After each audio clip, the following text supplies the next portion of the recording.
Alhamdulillahi tatimmus shalihat. Asyhadu an la ilaha illallah irghaman liman jahada bihi wa kafar. Wa asyhadu anna Muhammadan abduhu wa rasuluhu sayyidul basar. Allahumma salli wa sallim ala Muhammadin wa ala alihi wa ashabihi ajma'in. Qala Allah Ta'ala fi kitabihil karim, a'udzu billahi minasyaitonir rajim. Bismillahirrahmanirrahim. Ya ayyuhalladzina amanu taqullaha haqqa tuqatih wa la tamutunna illa wa antum muslimun. Ikhwafillah rahimakumullah. Alhamdulillah, kita bersyukur kepada Allah SWT karena pada pagi hari yang cerah, pada pagi hari yang insya Allah penuh dengan berkah ini, kita semuanya masih mendapatkan nikmat dan maunah dari Allah SWT. Sehingga dengan itu semuanya kita bisa mengisi aktivitas pagi ini dengan berbagai macam kegiatan qiraatul Quran, kegiatan sahur, di mana kata Rasulullah sallallahu alaihi wasallam, "Tasahharu fa inna fis sahuri barakah." Dalam sahur itu ada berkah, ada banyak sekian kebaikan-kebaikan yang di dalamnya. Semoga salawat dan salam tercurah limpahkan pada junjungan kita Nabiullah Muhammad sallallahu alaihi wasallam yang telah berjuang habis-habisan, mati-matian bersama para sahabat-sahabat, bersama para keluarga, hingga sampai saat ini kita mengenal Islam. Maka sebagai tanda rasa terima kasih, sebagai rasa tanda syukur kita pada baginda Nabi, bagaimana kita senantiasa menghidupkan sunnahnya. Man ahya sunnati faqad ahabbani wa man ahabbani kana ma'i fil jannah. Barang siapa yang menghidupkan sunnahku, maka sungguh dia adalah orang yang mencintaiku. Dan siapa orang yang mencintaiku, kata Rasulullah, kana ma'i fil jannah, kelak nanti akan bersamanya di dalam surga Allah Subhanahu wa taala. Yang kedua, perbanyaklah untuk bersolawat. Allahumma sholli ala Muhammad wa ala ali Muhammad kama shallaita ala Ibrahim wa ala ali Ibrahim fil alamina innaka hamidum majid.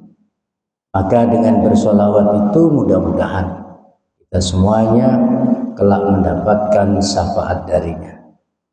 Man shalla alayya sholatan, barang siapa yang bersalawat kepadaku satu kali saja, sallallahu alaihi biha asr, maka Allah akan balas 10 salawat, 10 kebaikan. Apalagi semalam kita mendengarkan ceramah kultum tarawih, di antara kemuliaan di bulan Ramadan adalah Allah lipat gandakan satu kebaikan menjadi 10 kali lipat, bahkan 70 hingga sampai 100. Karena itu jangan pernah berhenti untuk bersolawat kepadanya. Ikhwafillah rahimakumullah. Imam Syafi'i rahimahullah pernah menyampaikan bahwa kalau sekiranya umat Islam menjadikan surat Al-Asr ini sebagai sarana ilmu, lentera, praktek dalam kehidupan, maka sesungguhnya ia akan selamat hidupnya di dunia wal akhirah. Sayyidina Ali juga pernah mengatakan, Al-waktu kas sayf. Al-waktu kas sayf. Waktu itu laksana pedang. Ilam taqta'u qata'aka. Jika kalian tidak bisa menggunakan kemanfaatan permainan pedang itu, maka pedang itu akan memotong kita. Begitu urgennya waktu, ikhwafillah rahimakumullah. Ketika kita lalai dengan waktu, ketika kita tidak bisa memanfaatkan waktu, maka waktu itu akan terus berjalan. Waktu itu akan terus berputar ke depan dan menggilas kesempatan kita. Orang Arab pernah bilang, lan tarji'al ayyamul lati madad. Lan tarji'al ayyamul lati madad. Sekali-kali waktu yang telah berputar, waktu yang telah berjalan tidak akan pernah bisa kembali lagi. Ternyata umur kita ini hanya sejenak. Umur kita ini hanya sebentar. Karena berapa banyak orang-orang yang sudah pamit dengan kita. Orang-orang yang kita cintai, orang-orang yang kita sayangi, orang-orang yang ada di samping kanan kiri kita. Ternyata dengan berputarnya waktu, mereka telah kembali kepada Rabbul Alamin, Rabbul Jalil, Rabbul Arsyil Azim, Allah Subhanahu wa Ta'ala. Lalu kemudian apakah akan selesai di situ urusan? Tidak. Justru kuburan adalah merupakan gambaran potret awal kehidupan yang sebenarnya. Ketika kita berada di alam kubur dan selamat dari azab kubur, karena kebaikan-kebaikan yang kita kumpulkan, kebaikan-kebaikan yang kita perjuangkan, karya-karya kebaikan yang kita suguhkan pada saat kita di dunia, maka ia akan membantu untuk mendapatkan nikmat-nikmat yang berada di alam kubur. Akan terbangun taman-taman surga di dalamnya, sehingga mereka mendapatkan kenyamanan dan kebahagiaan. Ad-dunya mazra'atu lil akhirah. Dunia adalah ladang, dunia adalah sawah, dunia adalah tempat untuk menanam sesuatu yang akan kita ketam kelak nanti setelah kematian. Man yazra yahsud. Gimana? Man yazra yahsud. Siapa yang menanam, pasti dia akan mengetam. Sedikit apapun tanaman itu, dari sebuah kebaikan, maka dia akan memanen kebaikan itu. Dan sebaliknya, sedikit apapun tanaman, yang tanaman itu adalah sebuah kejelekan, kemaksiatan, maka pada saat itu dia akan memanen dari apa yang mereka tanam.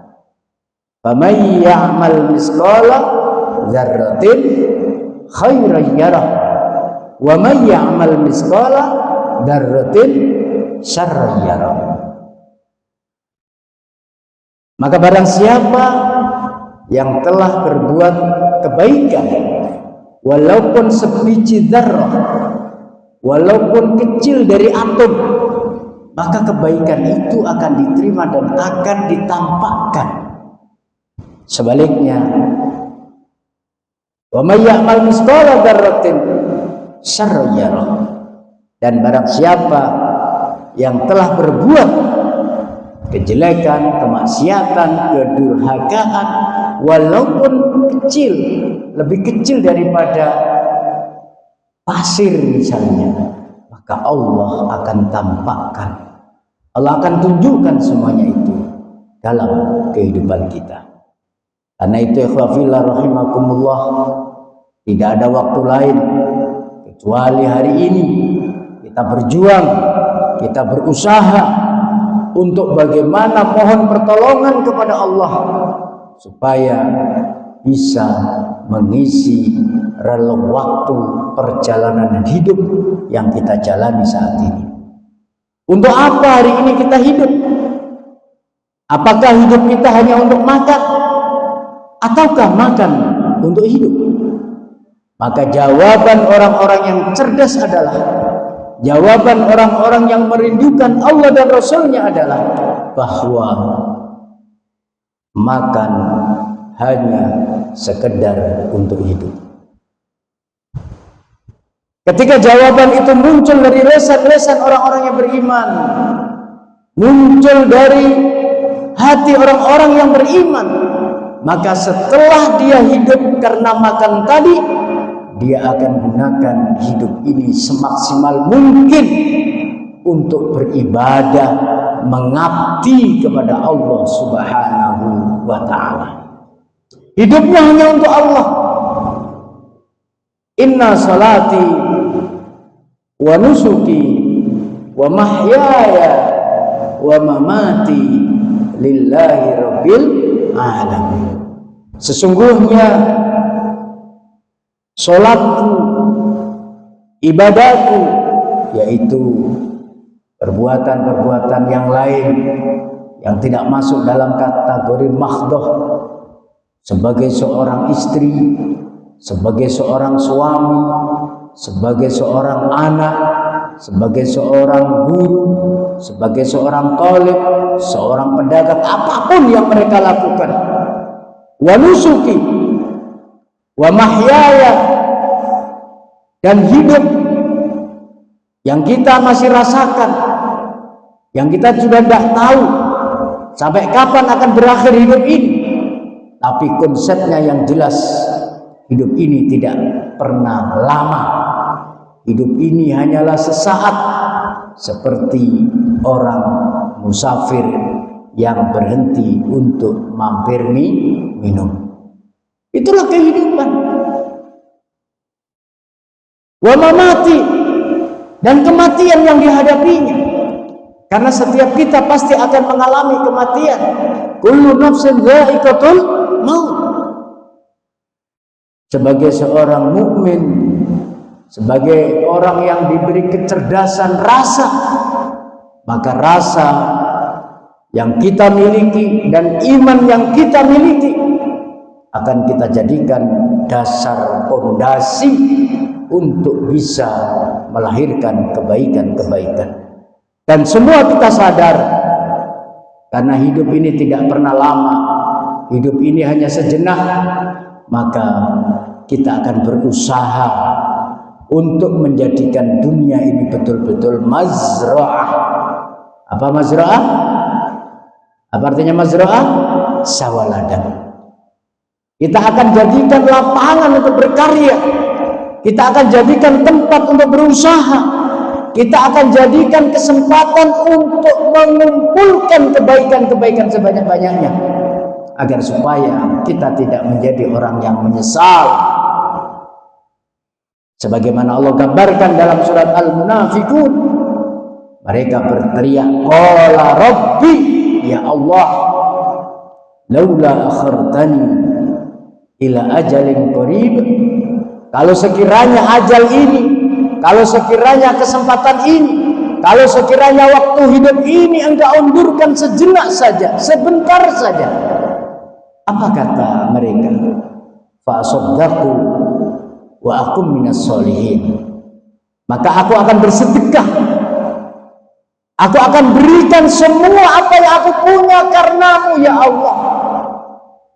Aku hanya sekedar meneruskan hidup ini dengan nikmat-nikmatmu.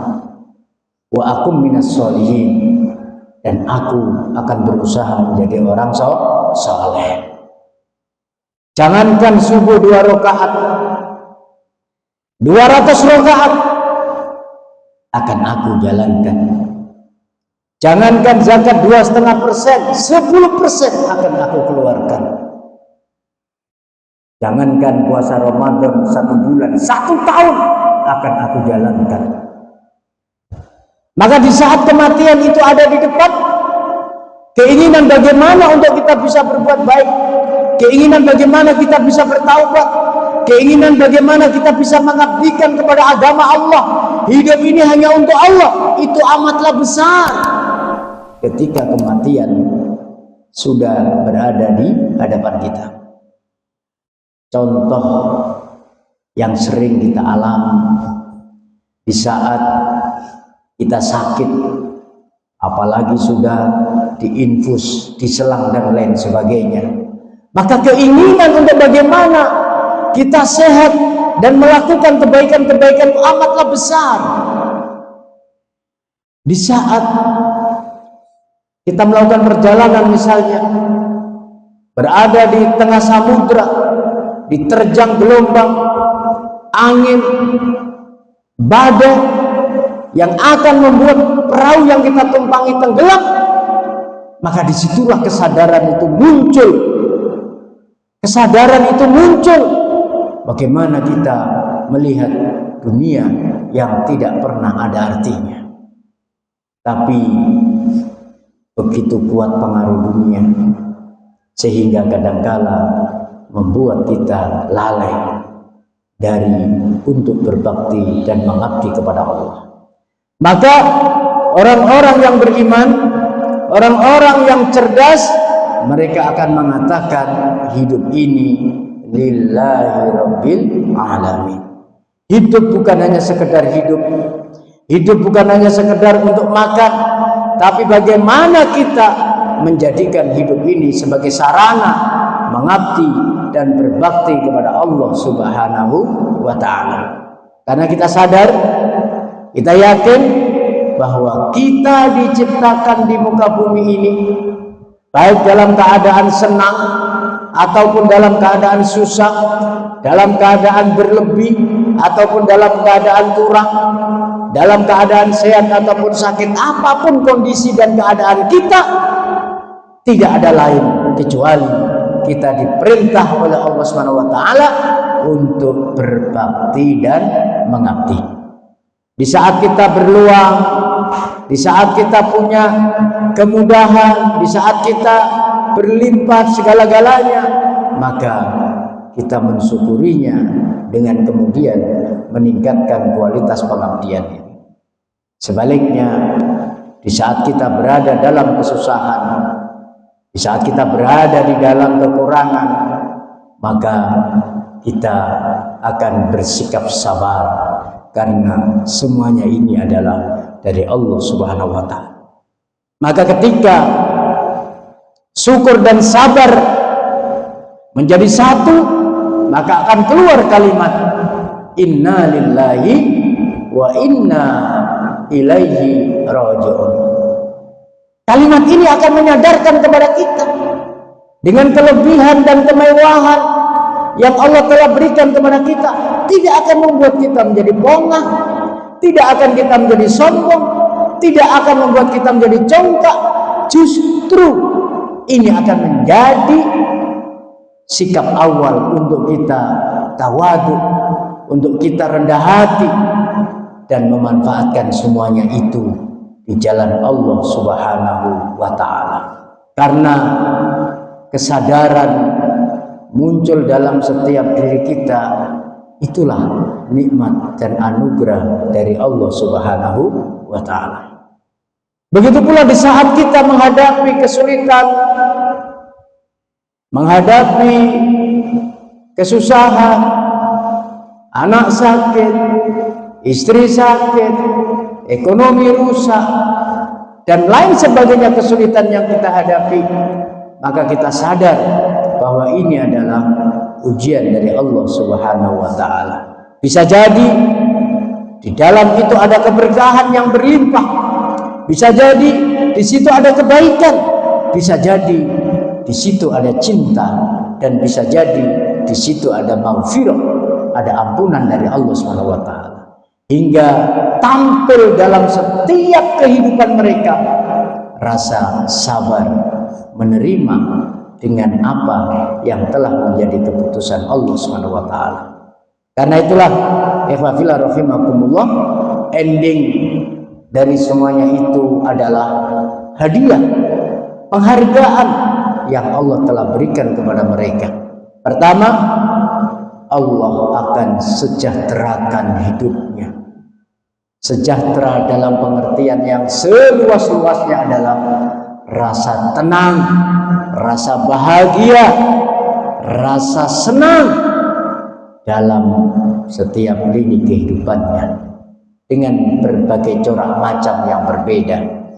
Ada yang kaya, ada yang miskin, ada yang sehat, ada yang sakit, ada yang menjadi rakyat dan ada yang menjadi pejabat. Itu adalah pernik-pernik dan warna-warni dari kehidupan. Tetapi sejatinya mereka akan bahagia, mereka akan sejahtera di saat kesadaran itu muncul bahwa inna lillahi wa inna ilaihi raji'un. Sesungguhnya kita ini milik Allah. Yang kaya milik Allah, kekayaan yang diberikan milik Allah, yang punya jabatan adalah milik Allah, dan itu adalah dari Allah. Yang berada dalam kesulitan itu juga milik Allah. Yang berada dalam kesusahan itu juga milik Allah. Hanya kita mohon kepada Allah untuk diberikan rasa syukur dan rasa sabar. Allah akan berikan kesejahteraan. Yang kedua, Allah akan turunkan rahmat. Allah akan berikan kasih sayang. Kalau kasih sayang itu dari Allah, maka yang ada di dalam setiap jiwa orang itu adalah ketenangan. Yang ada di dalam hati orang itu adalah kebahagiaan. Walaupun tingkat ketenangan dan kebahagiaan yang kita terima masing-masing berbeda-beda, tapi hakikat ketenangan, hakikat kebahagiaan itu hanya ada di dalam hati. Hanya kita dapatkan dari Allah. Karena itu tidak ada ketenangan, kebahagiaan yang dijual di pasar bebas, yang dijual di supermarket, yang dijual di pasar-pasar. Tidak ada. Karena itu adalah milik Allah Subhanahu wa ta'ala. Walladzi anzala sakinatan fi qulubil mu'minin. Ikhwafillah rahimakumullah. Siapa yang bisa membuat kita tenang? Siapa yang bisa membuat kita bahagia? Tidak ada lain kecuali Allah Subhanahu wa ta'ala. Dengan melalui banyak media, di antaranya adalah media zikir, media selalu ingat kepada Allah Subhanahu wa ta'ala. Dalam satu ayat dikatakan alladzina amanu, orang-orang yang beriman itu wa tatma'innu qulubuhum, hati mereka menjadi tenang. Hati mereka menjadi tenang. Bizikrillah, karena sebab selalu ingat kepada Allah, karena sebab hubungannya dengan Allah. Dan itu Allah sampaikan di ayat yang lain, fadhkuruni azkurkum, ingatlah kamu kepadaku, niscaya aku ingat kepadamu. Kenapa kita sering galau? Kenapa kita sering bersedih? Kenapa kita sering merasa sempit dada ini? Padahal semuanya ada. Di kulkas buah, macam-macam buah ada, beras ada, uang ada, semuanya ada. Tapi kenapa kadang-kala rasa galau, rasa ketidaktenangan, rasa sempit dada itu kita rasakan? Persoalannya sangat sederhana, karena hubungan kita kepada Allah dibalut dengan keraguan. Hubungan kita kepada Allah putus karena kekuatan pengaruh-pengaruh dunia yang memprovokasi pemikiran kita. Ada istilah, kalau tidak makan pasti mati. Memang, mana kita dihadapkan kebutuhan anak, kebutuhan istri, kebutuhan yang lain-lain. Itu adalah bagian daripada perjalanan. Itu adalah bagian daripada warna-warni kehidupan. Tapi ingat, jangan sampai kemudian dengan semuanya itu kita lalai. Jangan karena semuanya itu kita menjadi lupa akan kewajiban kita sebagai hamba Allah. Lalu kemudian kita melepaskan akan nikmat Allah, sebagaimana Qarun saat itu ditanya tentang harta kekayaannya. Dia bilang, ini semuanya karena ilmuku, ini karena semuanya kerja kerasku. Maka dia telah melupakan Allah, bahwa Allah telah memberikan karunia, Allah telah memberikan nikmat, Allah telah memberikan kemudahan. Kalau bukan karena Allah, maka tidak akan pernah, ingat, tidak akan pernah kita bisa memiliki kekuatan ini. La haula wala quwwata illa billahil aliyyil azim. Tiada daya kekuatan, tiada daya kemampuan, semuanya itu adalah dari Allah Subhanahu wa ta'ala. Usaha, kerja keras, doa hanyalah ikhtiar kita, tetapi semua itu penentunya adalah Allah Subhanahu wa ta'ala. Coba kita lihat berapa banyak orang yang sudah kerja keras tapi dia tidak mendapatkan materi apa yang diharapkan. Ada orang yang tidak terlalu bekerja keras tapi Allah berikan materi yang berlimpah ruah. Lalu apakah kemudian Allah tidak suka dengan orang yang kerja keras tadi itu? Tidak. Ini adalah bagian daripada ujian perjalanan yang Allah berikan. Wa nabluukum bisyarri wal khairi fitnah. Dan kami uji kamu dalam kesenangan, kesusahan, kemudian kemudahan, kesulitan, dan itu adalah fitnah, yaitu ujian dari Allah. Oleh karena itu, ayo, Ramadan yang penuh dengan berkah, Allah buka peluang selebar-lebarnya, barokah, ampunan, kita manfaatkan dengan sebaik-baiknya. Allah telah berjanji melalui firman-Nya, melalui lisan Rasul-Nya, akan mengampuni hamba-hambanya yang berpuasa karenanya, berharap ridhonya. Allah akan berikan keberkahan dari setiap apa-apa yang kita lakukan. Maka jangan kotori, jangan biarkan, jangan lalui waktu yang sangat luar biasa ini. Kemudian yang ketiga, Allah akan tumpahkan kepada mereka petunjuk di mana hidup orang yang selalu bersabar dan bersyukur itu akan dibimbing oleh Allah Subhanahu wa ta'ala. Dan orang yang selalu berada dalam bimbingannya, maka dia tidak akan nyenglah, dia tidak akan keluar dari jalur-jalur yang Allah telah tetapkan. Dan itulah orang-orang yang paling beruntung dalam hidupnya. Ayo bareng-bareng. Ulaika ala hudan